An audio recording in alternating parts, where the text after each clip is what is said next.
이번 시간은 모이다 회라는 글자에 대해서 공부해 보도록 하겠습니다. 이번 시간을 통해서 여러분들은 이 모이다 회라는 글자가 어떻게 만들어지고 어떠한 뜻을 가지고 사용되는지 정확하게 이해할 수 있으실 겁니다. 그러면 모이다 회라는 글자에 대해서 공부해 보도록 하겠습니다.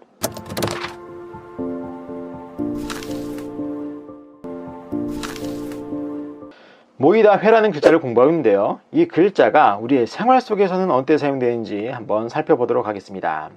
먼저 어디 회원할 때 회자가 바로 오늘 배우는 글자입니다. 그리고 회사에 출근한다라고 할 때 그 회사할 때 회자 또한 오늘 배우는 글자고, 그리고 사람들이 많이 모여있는, 무리들이 많이 모여있는 곳을 보고 회중이라고 하죠. 그래서 그 회중에서의 회자 또한 오늘 배우는 글자입니다. 그리고 무슨 회담할 때 회자 또한 오늘 배우는 글자고, 그리고 어떠한 일을 처리하기 위해서, 결정하기 위해서 많은 사람들이 모여서 회의를 하죠. 그래서 그 회의한다라고 할 때 회자 또한 오늘 배우는 글자입니다. 그리고 영어 회화 또는 외국어 회화라고 할 때 회화에서의 회자 또한 오늘 배우는 글자고, 그리고 무슨 회장할 때 그 회자 또한 오늘 배우는 글자입니다. 자, 이렇게 보셔서 아시겠지만 오늘 배우는 글자 또한 우리의 생활 속에서 아주 많이 사용되는 것을 알 수가 있는데, 그렇다면 오늘 배우는 이 모이다 회라는 글자는 어떻게 만들어지고 어떠한 뜻을 가지고 있는지 살펴보도록 하겠습니다. 먼저 이 글자의 속성을 살펴보면 이 글자의 속성은 회의입니다. 회의 결합에 의해서 만들어진 글자다라고 보시면 되겠는데, 어떠한 글자들이 결합을 해서 이 모이다 회를 만들어냈나 살펴보면, 자, 이 글자의 모양을 가만히 보세요. 가만히 보시면 이 글자는, 자, 윗부분에 시옷 모양의 부분과 그리고 그 아래 가로액 하나가 보이시죠? 바로 그 부분과 그리고 나머지 부분으로 나누어서 살펴볼 수 있습니다. 즉, 윗부분과 아랫부분이 위아래로 결합된 글자다라고 보시면 되는 겁니다. 아시겠죠? 그래서 이 윗부분은 어떤 글자냐? 설명드리기에 앞서 이 글자의 서체 변화를 먼저 보도록 하겠습니다. 자, 이 서체 변화를 보는 이유는 이 글자를 해석하는 방법이 여러 가지가 있기 때문에 그렇습니다. 아시겠죠? 그래서 서체 변화를 보시면서 어떤 게 가장 유력한 해석인지 여러분들도 한번 생각해 보시기 바라겠습니다. 자, 그럼 서체 변화를 보도록 하겠습니다.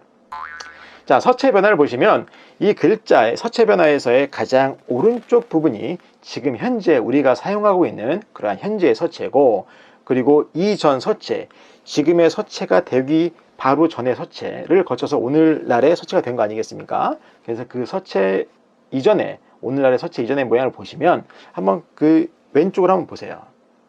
보시면 이게 무슨 글자 같기도 하고 그림 같기도 하죠. 자, 그렇기 때문에 이 글자의 해석이 여러 가지가 되는 겁니다. 아시겠죠? 그래서 설명을 드리면, 자, 첫 번째로 가장 많이 해석되는 그 가장 유력한 해석이 뭐냐면, 이 글자는 이 글자의 윗부분 시옷 모양과 가로액 하나는 어떠한 조리도구의 뚜껑이다 라고 하는 주장이 있어요. 뚜껑. 그리고 나머지 부분은 그 조리도구를 나타내는 그 모양이다 라고 하는 주장이 있는데, 바로 그게 뭐냐면 제가 서두에 보여드렸던 그 기구입니다.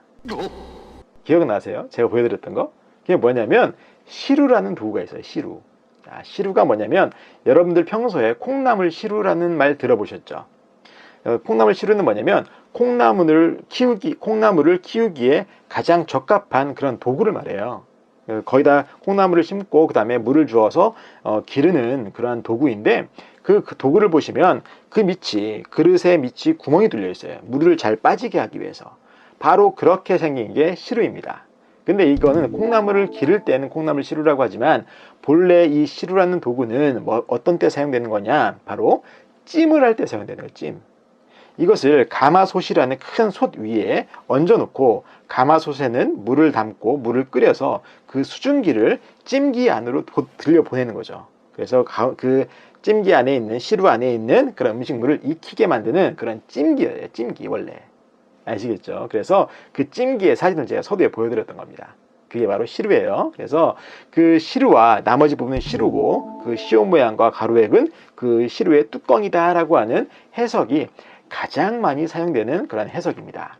그래서 그 시루의 뚜껑과 시루가 합쳐졌다라고 해서 모이다의 뜻이 됐다라고 하는 그러한 주장이, 그러한 해석이 가장 많이 사용되는 해석입니다. 아시겠죠? 그리고 두 번째 해석을 한번 설명을 드리도록 하겠습니다. 자, 보시면 두 번째 서체변을 한번 보세요. 가운데 있는 거. 보시면 그 윗부분 시옷은 뚜껑, 그릇의 뚜껑을 나타내는 거고, 그리고 가장 아랫부분은 뭐냐? 어떠한 그릇의 받침입니다. 받침. 아시겠죠? 그리고 그 가운데에 있는 요상하게 생긴 그건 뭐냐? 그게 바로 음식 중에서 우리가 먹는 회를 나타낸다라고 하는 그런 해석이 있어요. 회. 그래서 뚜껑과 그릇과 음식 이 세 가지가 다 모였다라고 해서 모이다 회라는 글자가 되었다라고 하는 그런 해석 방법이 있습니다. 자, 이렇게 말씀을 드리면 에이, 말도 안 돼, 너무 억지 아냐, 이렇게 생각하실 수가 있겠죠. 그런데 이게 굉장히 설득력 있는 해석 중에 하나예요. 왜 그러냐면 우리가 먹는 것 중에서 육회라는 거 아십니까? 육회. 자, 육회라는 것을 표현할 때 한자에서는 이 회자 앞에다, 오늘 배우는 그 모이다 회자 앞에다 고기 육자를 딱 하나 붙입니다. 그럼 그게 그 육회가 되는 거예요. 그리고 우리가 먹는 생선회다라고 할 때는 육회를 빼고 그 앞에다 뭘 넣냐? 바로 물고기 어라는 글자를 쓰면 물고기 어와 모이다 회를 결합하면 우리가 먹는 물고기 회가 되는 거예요. 아시겠죠? 그래서 우리가 먹는 회를 먹지 않습니까? 그래서 이 모이다 회도 회다라고 하는 거예요. 그래서 이 글자의 음을 생각할 때나 또는 앞으로 나오는 그런 육회나 그 생선회를 생각할 때에는 두 번째 해석도 굉장히 설득력 있는 해석이다라고 여러분들이 이해하면 되시겠습니다. 아시겠죠? 자, 그래서 두 번째 해석도 살펴보았고, 마지막으로 어떤 해석이 있냐면, 자, 이 글자의 윗부분이 시옷 모양과 가로획이라고 했죠. 이 앞에 첫 번째와 두 번째 해석으로는 이걸 뚜껑이라고 했는데, 이것은 뚜껑이 아니라 어떠한 글자다라고 하는 주장이 있어요. 그게 뭐냐면, 한자에는 시옷 모양과 가로획을 합쳐서 삼합집이라고 하는 글자가 진짜로 있습니다. 삼합집이라는 글자가 있어요. 그래서 그 삼합집이라는 글자고, 이 글자의 윗부분은, 그리고 나머지 부분은 어떤 글자냐? 이 나머지 부분은 거듭증이라는 글자가 한자에 있습니다. 거듭증. 자, 증가하다 할 때 쓰는 겁니다. 그 거듭증이라는 글자가 있는데 그 글자의 획줄임이다라고 해석하는 해석이 있어요. 그래서 모이는 것을 거듭해서 표현을 해서 모이는 것을 강조했다라고 해서 모이다라는 뜻을 만들게 됐다라고 하는 주장이 있습니다. 그런데 세 번째 해석은 이 서체 변화를 봤을 때 잘 맞지가 않습니다. 그래서 이것은 우리가 한자를 공부할 때 삼합집도 공부하고 거듭증이라는 글자도 공부할 때 공부를 돕기 위해서는 아주 좋은 방법이긴 하겠으나 본래 이 모이다 회라는 글자를 해석할 때에는 서체 변화에 대입해서 볼 때에는 첫 번째와 두 번째 해석이 굉장히 유력한 해석 방법이다라고 여러분들이 이해하시면 되겠습니다. 아시겠죠? 그래서 여러분들이 평소에 찜기를 이용해서 뭔가 어떤 음식을 조리하시거나 아니면 시루에 담긴 콩나물을 보시거나 또는 우리가 즐겨 먹는 회를 드실 때마다 이 모으다 회 또는 모이다 회라는 글자를 연상하시면 아주 쉽게 바지가 될 거라 생각이 듭니다.